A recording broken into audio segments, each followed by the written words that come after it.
Hello, everyone. I'm Jennifer Braverman, And I'm Ellen Selm, and welcome to our podcast, Stories from the Earth. where we explore mankind's relationship and connection with the natural world. We'd like to take a quick moment to invite our listeners to consider supporting us through a humble little donation. Go to our Anchor page and click the support button. And there are options to donate to $1, $5, or $10. The donations will go towards helping us with future projects, such as launching an herbal education curriculum we've dubbed the People's Herb School, a program designed with affordability and accessibility in mind, as well as funding to help us take this show on the road and do some on-site reviews and interviews at herb farms, schools, and other interesting places relevant to our show's timeline and theme. Another way you could support this, if you listen on Apple Podcasts, you can give us a rating and a review if you like what you hear. Today we're going to be talking with Patricia Howell. She's a registered herbalist with the American Herbalist Guild, founder and teacher of Botanologos School of Herbal Studies in Georgia, herbalist in residence of the Foxfire Museum and Heritage Center, and author of the book, Medicinal Plants of the Southern Appalachians. Thank you, Patricia, for joining us. Thanks for inviting me. This is exciting to be with you in this new project you have going. Can you tell us a little about yourself and describe how you got interested in herbalism? Like what sparked the interest? Why did you become an herbalist? It's been a lifelong interest, to be honest. I remember beginning to try to learn to identify plants and figure out their uses when I was 15 or 16 years old. I grew up in northern Illinois, near the Wisconsin state line on Lake Michigan. And I was just sort of amazed by flowers. And then to be honest, I think I was reading something like Little House on the Prairie, and they were talking about making a tea out of yarrow. And I knew what yarrow was, and it just blew my mind. It never occurred to me that a plant that grew by me had medicinal uses, I mean, just when those two pieces connected in my brain, it was like, what? And at that point in time, the only herb book that I could find, and really I think the only one that was being marketed commercially on any large scale, was Return to Eden by Jethro Kloss. I don't know if you know that book. It was published in the 1930s. It's a very heroic kind of herbal book. But I got a copy of that, and I started, making things and learning how to do teas. I mean, I never made tinctures, but I made teas and syrups and things like that. I had a couple younger sisters. I experimented on them extensively. It just became a hobby, that's something that I was always looking for books and trying to learn about plants. And went off and did other things. Went to college to be basically a filmmaker. Ended up working in the music business in San Francisco for many years. And then I just all of a sudden decided this is not for me. And I took a class with David Hoffman in San Francisco. It was so wonderful, and he was so smart, and it was just so exciting to hear somebody like explain all these things. I mean, he was teaching at the California School of Herbal Studies, and they had a program that was starting in 2 months, a year-long training program. And I was living in Oakland. I just basically went back, sublet my apartment, took my life savings, and moved up to Forestville, California, and started studying full time. So that's the short answer to a lot of adventures. I love Little House on the Prairie. I love those books. But I've got to look for the part where like the yarrow happens now. Yeah, I couldn't tell you where it was, but I just remember like going, what? How could this be? So what was the first herb you felt you really connected to, and why? Yarrow. Yarrow. Exactly for what I said. Yeah. Yeah. I mean, because it never occurred to me that you could go pick a plant in the wild and make a tea out of it and drink it. Neither of my parents, knew a thing about plants, maybe tomato plants that they grew. So, it was just so exotic and so magical to think about it. Now, I didn't care for yarrow when I made the tea. I think I probably made it so strong that nobody would have ever wanted to drink it. But that was the first time that I sort of like took an herb into my body and felt what it felt like. Yeah. The intention was all in. Yeah. And just that relationship started. It's like plants are something you can trust, was sort of how I interpreted it. What was your favorite part of your herbal education? I know you mentioned you went to the school out in California, but if you've had adventures along the way, maybe there's something else that stands out, or? Well, I mean, the experience there was phenomenal. It was a year-long program. The thing that caught my interest the most was wildcrafting and making medicines out of wild plants. That was really, and working in the garden there. So just being able to go out someplace, and even if you didn't know exactly what the plant was, but you knew the plant family, or you knew what, just once all of that was unlocked for me, it was just like being out in the woods, being out in nature was just so exciting and full of discovery. So that was really electrifying for me, having that experience. And, Northern California is full of medicinal herbs, kind of like here in the Southern Appalachians. There's a lot of plants. Yeah, so I would say that. And that was my main interest, was wild plants, making medicines, and not so much the clinical application. Just the hands-on with the plants. Yeah, exactly. Yeah. And I'm really kind of, my father and my grandfather were both chefs, and they had a fine dining restaurant. So I grew up with this food sensibility, and we're Greek. So Greek cuisine uses a lot of wild greens. Not that they were going out and collecting wild greens, but they were cooking with greens and making things like spanakopita and that kind of thing. So medicine making was kind of like cooking, just felt like, oh, this is doable, right? It probably helped that you, from a young age through them, developed a little more of a palate for greens than other young people might do. and bitters, because that's one of the things a lot of people struggle with when they start working with herbs, is that we're not used to tasting bitter things. Mm-hmm. Yeah. On your journey, was there an herbalist who really inspired and supported you along your path? Do you have anyone who you consider an herbal mentor?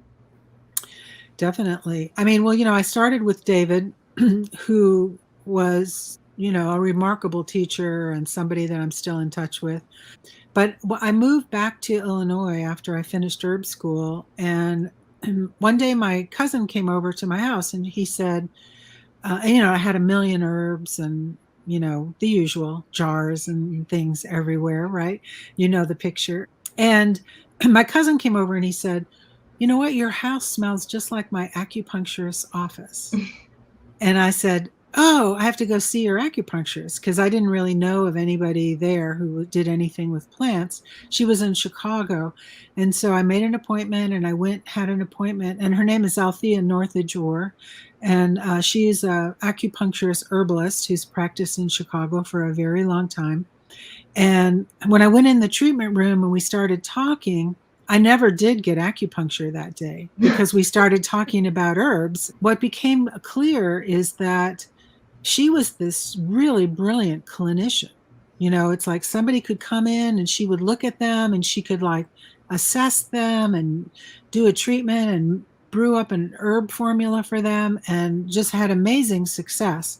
But she didn't know an herb unless it was in a jar with a label on it, right? It didn't, it could have been growing right outside her door.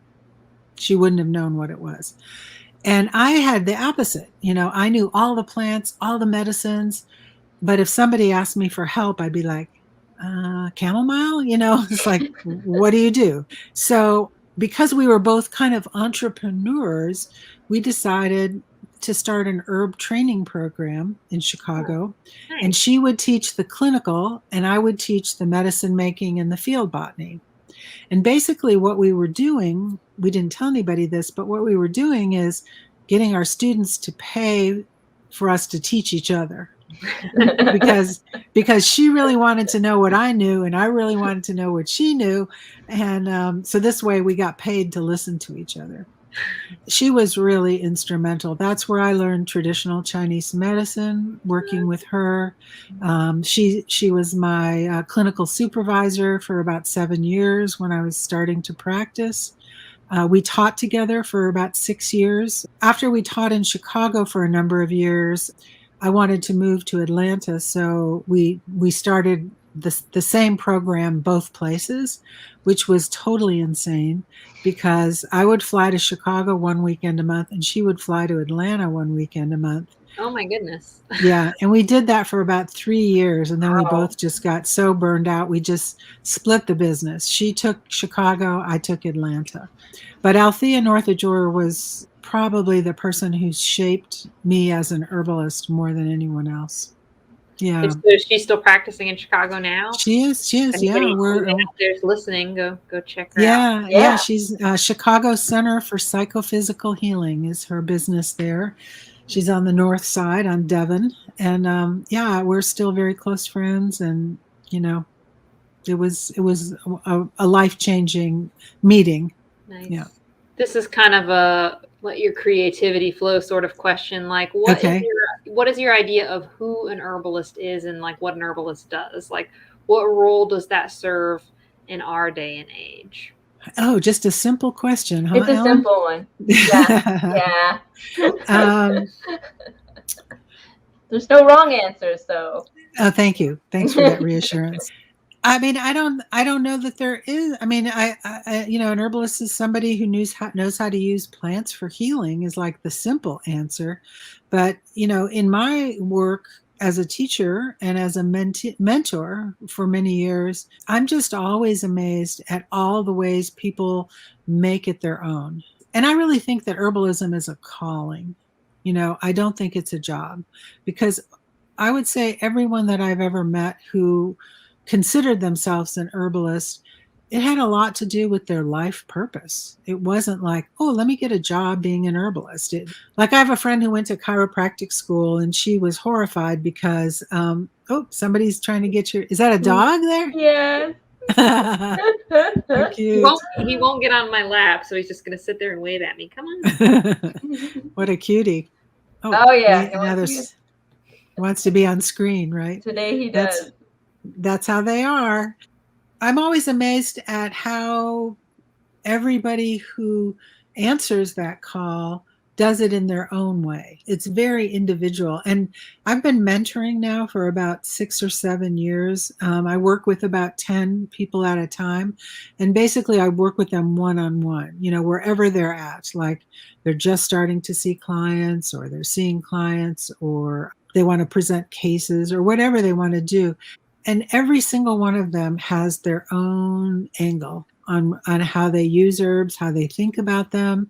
And so it's just such a diverse way of being in the world. And I remember the first day of class with Hoffman, he came in and he wrote on the board, "Nothing I say is true." I think of that all the time because herbalism is an art. I mean, there's a scientific component, obviously, but ultimately it's like cooking. You have your own relationship, like you asking me about what plant. You get your little array of plant allies, and that's your posse. You guys are all doing everything together, and it's different for everyone. That individuality of herbalism, I think, is one of the things that's most beautiful about the whole idea of practicing herbal medicine. If it's getting expressed through the herbalist, so it ends up with everybody's own little flair. Yeah. Exactly. Yeah. Yeah. That's it. Exactly. It's funny because that was sort of part of the original idea behind the podcast, is to talk to different herbalists to see how different ways to be an herbalist.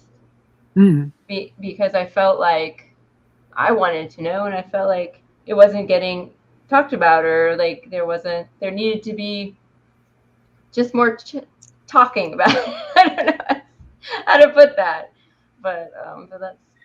And looking at it from a lot of different angles, right? Yeah. Because it's holistic, right? So, there's not just one dimension. There's all these. There's the plants, there's the medicines, there's the health, there's the healing paradigm that a person works with.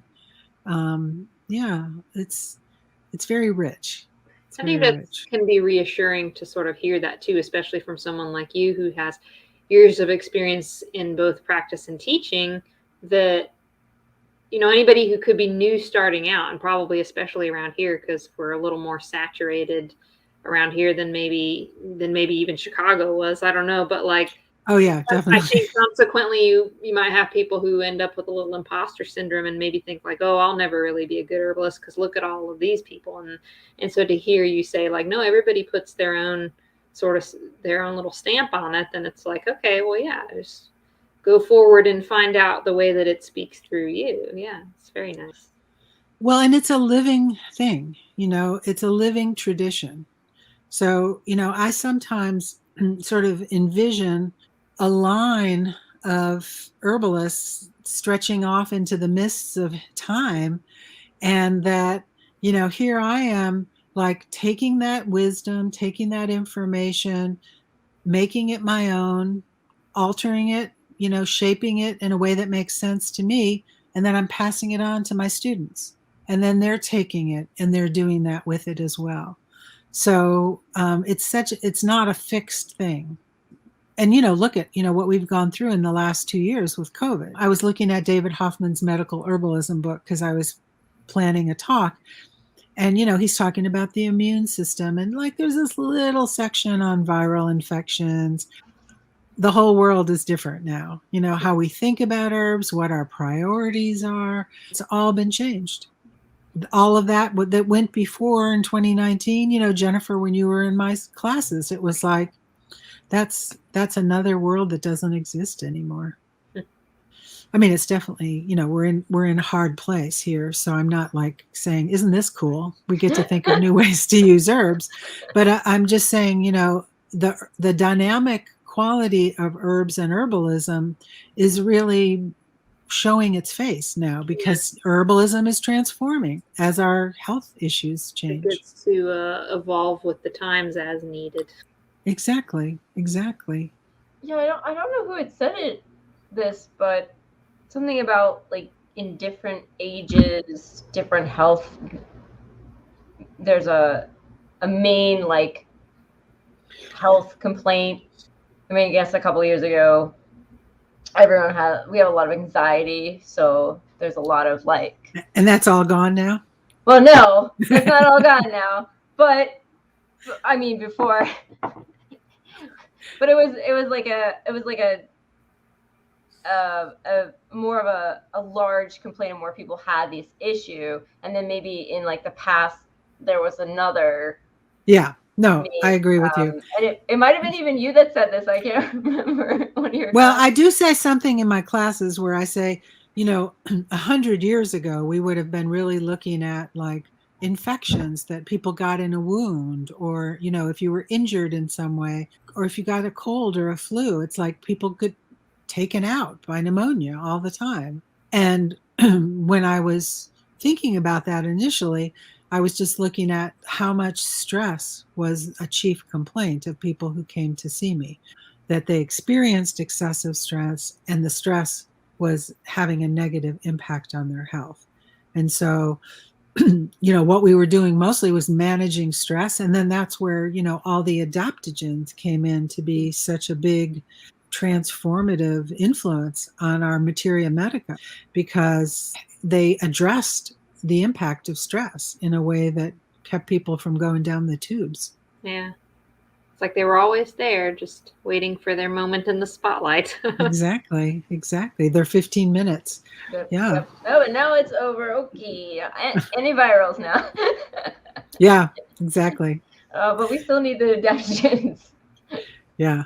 No, there's still plenty of demand. Well, you both probably saw what happened, when COVID first started, and you couldn't even get herbs. It was really challenging in 2020.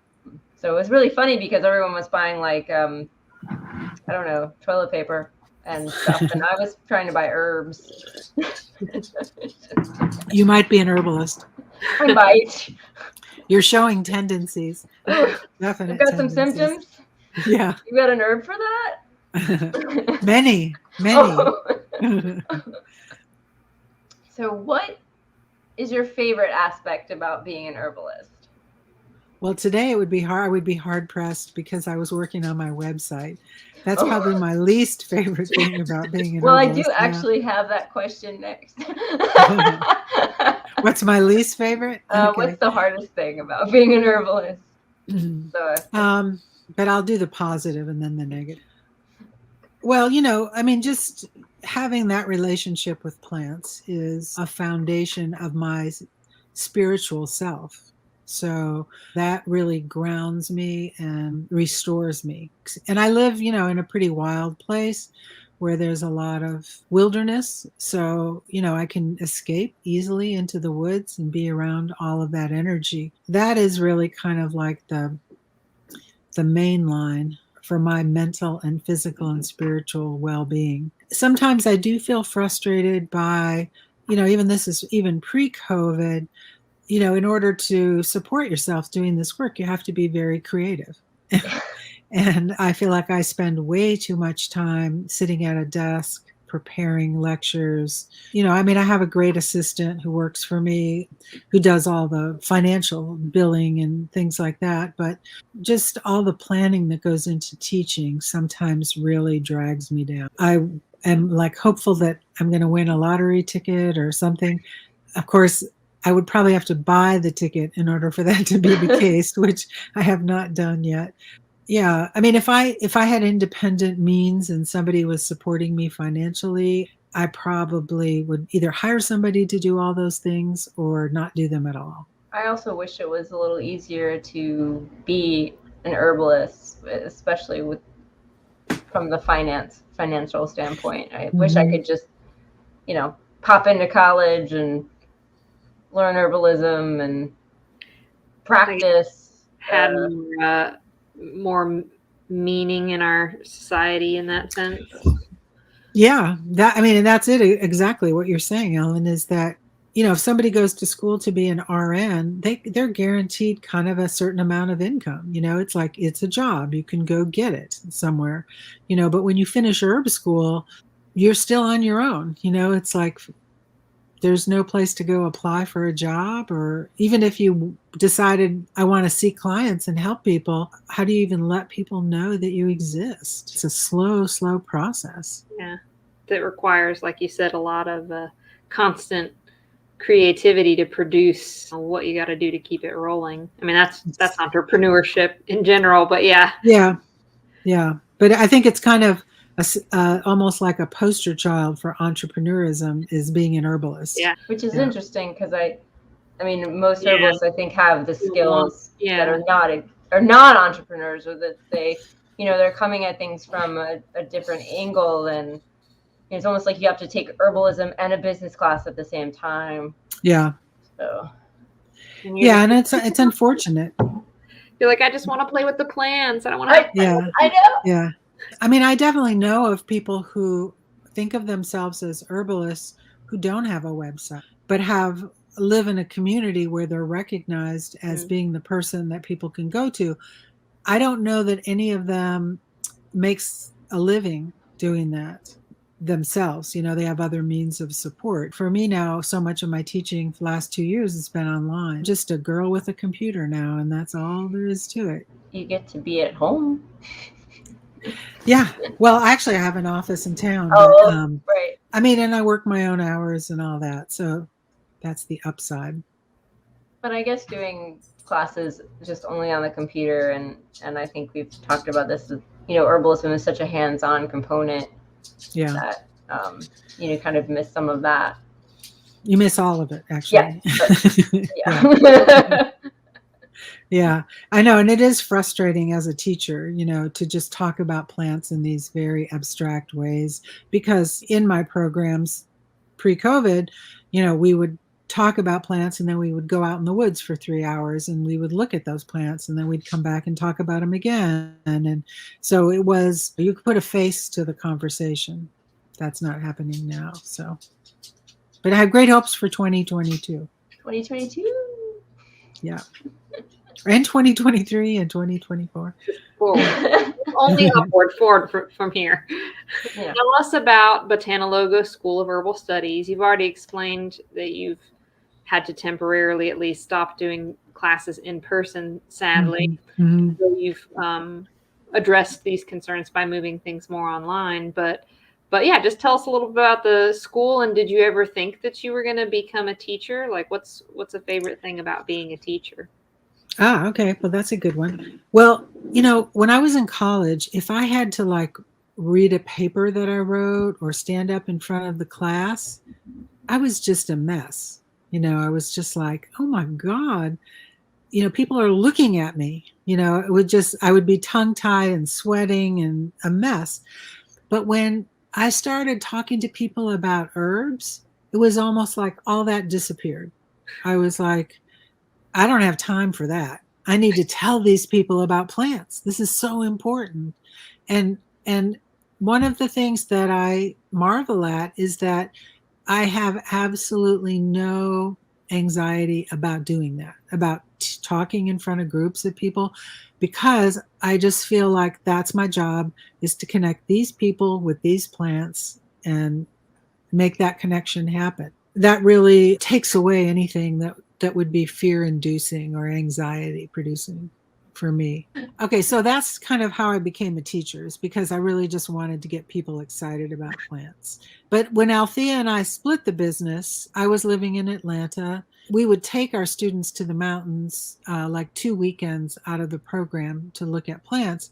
So I decided to move to the mountains and let the student, because I felt like I'd been in Atlanta for 5 years and I felt like people would follow me. That was my plan, was to get a little bit of a reputation. And, I kind of chose Georgia because of the Southern Appalachians, and because in 1992, 93, there were absolutely nobody teaching herb classes anywhere to be found. I did I checked Asheville, I checked all these places. It was like nothing. And I was like, okay, I'm going to go take Georgia. So when Althea and I split the school, I think a year later, I moved to the mountains and moved the school and then changed it. We used to be called Living with Herbs Institute. And then I changed it to Botanologos, which is the word in Greek that means somebody who knows about plants. So that's where that name comes from. Just one program to begin with, and now it's expanded with a lot of other teachers. We have people coming who do plant walks, people who do just standalone workshops, medicine making classes, all under the umbrella of the school. So some of those are like smaller, shorter things outside of your main longer curriculum. Okay. Exactly. Yeah. And I just wanted to say that I went to Patricia's school, so everybody knows. And Guilty. Yeah. And me and Ellen both took some of her shorter classes at the Organic Grower School conference that is here in Asheville twice a year. She's a fantastic teacher, one of the best. Thank you, You're welcome. Jennifer. You're welcome. It's interesting to have a school that long and to see what your students do.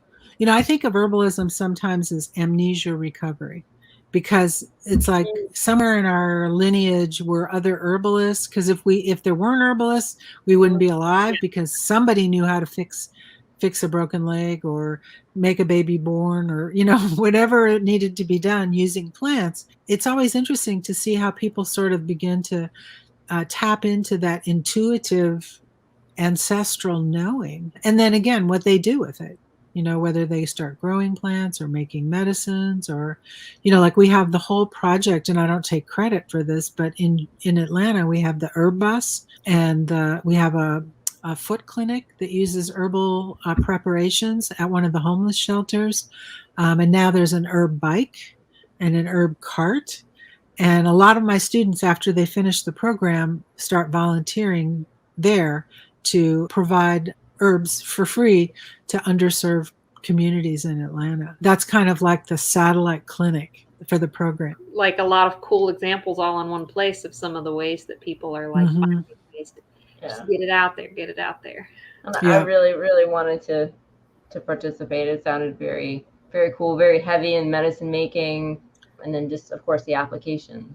Yeah, they're super organized. In fact, I'm going to just do a little plug for them, because if you go to Herbalista, herbalistwithana.org. What they've done, and Lorna Moni Brodak is one of our teachers, a former student, a good friend of mine, was the founder of Herbalista. And on there, they have just an amazing amount of herbal resources, like forms that you can use to figure out your tincture formulas or your menstruum ratios. And if you become a supporter and pay $5 a month, they have this other whole section that you can access. It's impressive what they've got up there in terms of really practical information. I'll put a link. Good, that would be wonderful. Yeah. You work both with traditional Chinese medicine and Western herbalism systems. What, in your opinion, is sort of maybe the main difference between these two systems?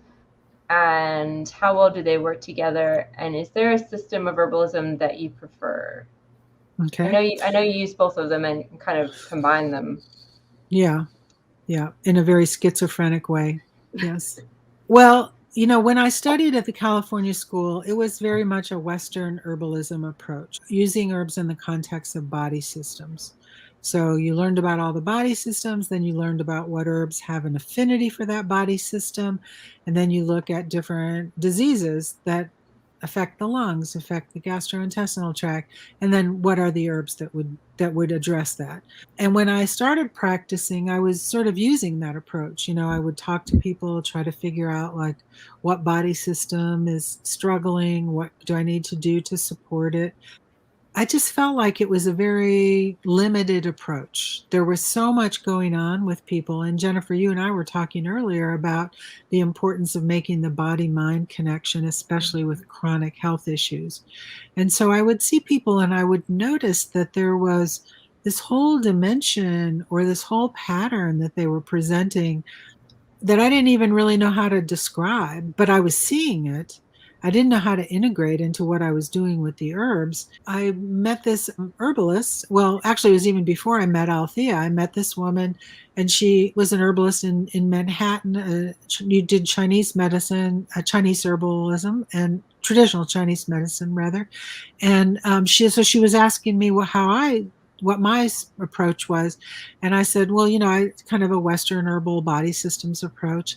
And she was like, oh, I'm sorry to hear that.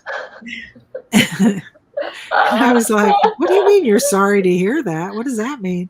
And then when I started working with Althea and I learned about the 5 elements and I learned about the way, and there's a lot about traditional Chinese medicine that I will never know. It's a huge lineage of information.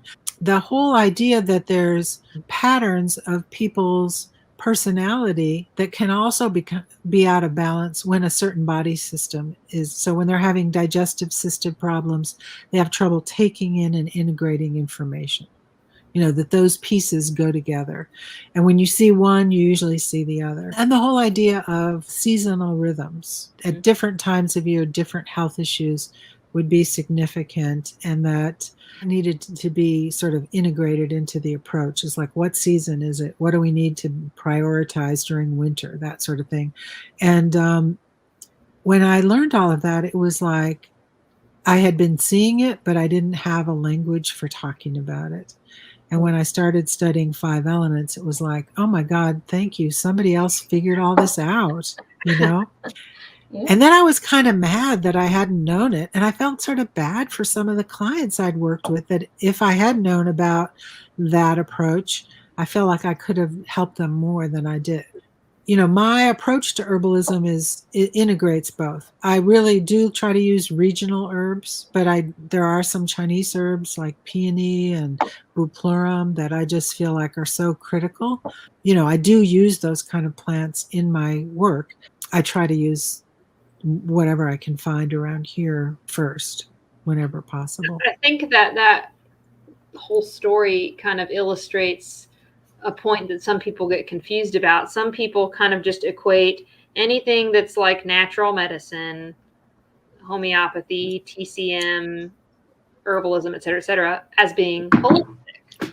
But they don't necessarily understand that the word holistic is talking about a bigger picture approach, right? So if you're really maybe hardline Western herbalism, you start to fall closer into that Western medicine mindset of point at the thing, it feels like this, you do this thing, and voila, you're better, instead of looking at that that bigger picture and how it's a domino effect. And so Yeah. that kind of introduced that. Yeah, absolutely. And, I do think that one thing that we all struggle with living in the United States is that, we're one of the few countries where herbalism isn't recognized as a legitimate form of healing. And so I see a lot of people, and I think I did this myself for many years in my practice. I tried to mimic the way a conventional medical doctor would deal with a client. You know what I mean? Like trying to make it acceptable. Yeah. Yeah, and because I didn't want to freak them out, and it was so outside their experience to begin with that, I wanted them to feel safe and that it was not too woo-woo and crazy. I think we're constricted by that in the United States, which I don't see when I go to other countries. I see people being able to be a little more freeform with how they practice. Or it's like if you said, "Oh, I'm just going to pop around to the herbalist," somebody wouldn't be like, "The what?" Right. Like people would understand. Yeah. I would love to go to another country and see that in action. I feel like because of the nature of herbalism and how it is and this relationship with the plants and it almost has to function differently than Western medicine. But I don't have a clear sense of, even though like I've used herbs and I've seen herbalists and I've used acupuncture and I go to an acupuncture, I'm very familiar. I feel like I don't have a good sense of what that kind of looks like in like culturally speaking. Yeah. Uh-huh. Yeah. We're, working with one hand tied behind our back. And, in 30 years, this is, okay, so the first year that I practiced as an herbalist, and I was living with one of my relatives in Illinois, so I didn't have to pay rent and I could, mooch off of him and make very little money. I went to the tax person to have her do my taxes, and she looked at my sorry state of affairs and she said, "I'm going to give you some free advice."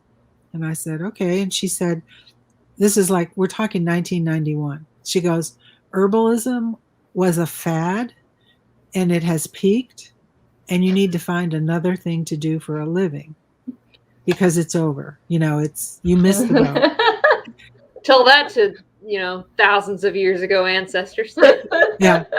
And it made me so mad. I was like, Yeah, "I'll show you," And I think of her often because, here I am 30 years later. I don't know that it's a get rich quick scheme, but I have many, many good things about my life as a result of my work. It wasn't a bad idea, and it certainly wasn't a fad that had passed its time, right? we're all like, nope. Yeah, like seen it grow in our lifetimes alone. Yeah, no, it's definitely, for as many faults as sometimes, technology and the internet has, it has its good points too. Obviously, like we're being able to do this right now, but like Exactly. I think the ability to spread and share information as such has probably been more helpful than not to the movement. I'd like to think so. I agree. Yeah, I would say so too. And that has been the mixed blessing of COVID, right? Is that, I have students now from all over the country. I actually have friends all over the world that I'm more in touch with now than I was before, because everybody's really eager to talk to each other, and interact as much as possible. What inspires you most about plants and the natural world? You were talking about going out in the woods and just how that's such an important part of your practice and your well-being. So like maybe what about that is inspiring you? Well, I think one of the things I love about living someplace where the plants that I'm already in love with are here is seeing them move through the season, knowing that this is where this plant grows, and like going there in March and like looking in the leaf litter and seeing if there's any sign of them yet. And then watching things come out of the ground and they're so lush and green, and, just watching them through their whole cycle of growth. There's something about that just fascinates me. I never get tired of like watching and waiting for it and just admiring the beauty of plants. I have this picture I took for some of my relatives. I made a herbal calendar for them, where I put my pictures that I've taken. I have these amazing pictures that I took of the leaves of sassafras just emerging. And it's just this amazing geometrical, brilliant green thing that you would never know when you saw sassafras fully leafed out that was one of the stages that it went through. Wow. That visual observation to me is just so riveting and seductive. I can't get enough of it. I do feel this time of year a little bit of a relief that they're all gone. It's like, oh, I can think about something else now. Little relaxation time. So I wrote this book that Jennifer's holding up, Medicinal Plants of the Southern Appalachians. I published it in 2006. I had this friend. She grew all her own food and everything, but she never learned about plants that were medicinal around here. And so I thought, I need to write this down for Linda. I need to, she could figure this out. If I do a good enough job of describing everything, I really kind of just wrote it as like, here's a gift because I know this and you don't, and it's your heritage, and I want you to have this. That was like the inspiration to write the book. As I was working on it, I got contacted by the University of Georgia, and they wanted to know if they could have first look at the book. They wanted to publish it. So when I finished it, I sent it to them, and they looked at it and they said, well, there's scientific citations for the things you talk about. Can you provide those so we can publish your book? There wasn't. There isn't. There's nothing about jewelweed. There's no research on that. It made me really mad, and I took the book back and I pouted for about 6 months. And then I took a workshop about how to do self-publishing, and I self-published it. The guy that I studied with to learn about self-publishing showed me this way of doing it where I basically had to form a publishing company, a print-on-demand company. Anyway, I don't have to do anything. They print it, and if a bookstores can order it, and it's still selling really, really well all these years later. I wish it had pictures in it. I think about redoing it, but for now, it's what it is. First of all, it sort of blew my mind when you said when you wrote it, because I had just learned about it, I think, when I moved back home to North Carolina in 2014. And I was like, oh my gosh, somebody finally wrote a book about Southern Appalachian medicinals. It's like, oh, and here you're like, oh no, it's been out. And I'm like, oh, I missed it. But the self-publishing, it took a little while to trickle out there. But now I think, yeah, I mean, I don't know of anybody around here anybody that wants to talk herbalism around here, about it. Well, that is the book about Southern Appalachian medicinals, so you kind of got to have it, Like, I'm almost flabbergasted, as much as this region is so biodiversity prolific, that there weren't more books about it. But thank you for providing it, because it was much needed. Well, I don't know if you know that Corey Pine Shane just had a book come out that is beautifully done. It's on Southeast medicinal herbs. Okay. And it's has all his own photography in it. I just got a copy. I don't have one. I don't have it right here. It's really nice, put out by Timber Press. One of the differences in his book and what I wrote is the plants that I included are only natives.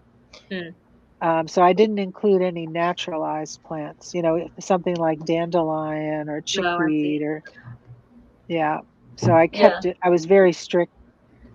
Whereas like Corey Pine's book, he talks about, red clover and, a lot of plants that are European natives that are introduced here. Yeah, it was really funny. I was like, there's no chickweed in here. It was interesting to do that research and figure out like what were the plants. Yeah. But I do like that. It's good to know what sort of came over from, I guess, Europe, and then what was more originally just here. What advice would you give to any budding fellow plant nerds, herbalists, ecologists, permaculturists, and so forth? Go crazy, just go for it. I think the alienation from nature fuels a lot of imbalances that we see around us, mental, spiritually, physically. I think anything we can do to help people feel at home on the planet contributes to them wanting to work to save it and to living lighter on the planet. I think to myself, I'm not practicing clinically anymore, but when people came to me, my ultimate goal was to get them hooked up with nature, and that was a place they were comfortable. And everything else was just things to lure them in and get them interested. Because I really do think that when people feel part of the rhythm of the earth and the web of life, then they behave completely differently.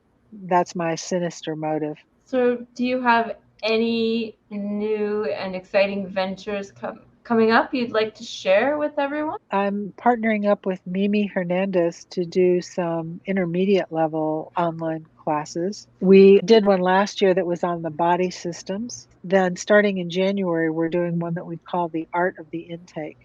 So, the skills that you need to do a good health history and how to ask questions and, how to present recommendations in a way that doesn't overwhelm people and, that it happens in a non-hierarchical way of working with someone.